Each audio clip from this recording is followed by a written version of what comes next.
Bon, la luzerne, c'est un produit d'abord sain et naturel. Historiquement, c'est une plante qui a été cultivée dans des zones, dans des bassins calcaires, et où s'est développé le caprin également. Et aujourd'hui, nous, on trouve des qualités nutritionnelles à la luzerne dans tout type de rations, que ce soit sur des rations à base de foin, où on va retrouver du maïs grain très complémentaire de la luzerne, que ce soit sur les rations à base d'anciage maïs dans certains bassins nous, de bocage, dans le bocage vendéen ou le gâtinais. Toutes les incitations que nous, on a en termes de développement de producteurs aujourd'hui, systématiquement, on essaie d'orienter les éleveurs sur de l'achat de luzerne ou de la production de luzerne. On n'a pas des terrains nous, spécifiques en termes de bocage pour faire de la luzerne.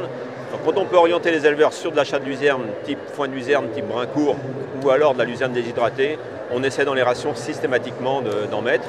Alors les plusieurs qualités, c'est certainement la protéine qui valorise la mieux le maïs grain, l'énergie du maïs grain, ça c'est la première chose.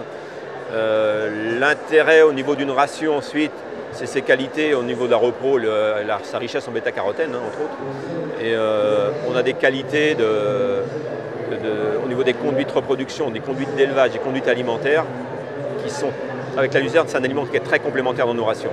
Donc nous, c'est une priorité dans les rations, quel que soit le producteur, d'y mettre de la luzerne, quelle que soit sa forme.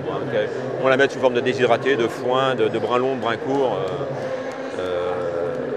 Et en termes de coûts et de rations économiques, je pense qu'aujourd'hui, quand on associe de la luzerne, quelle que soit la nature de la ration, quelle que soit sa forme, on a certainement là les meilleurs résultats. C'est au niveau de nos marges réalisées dans les exploitations.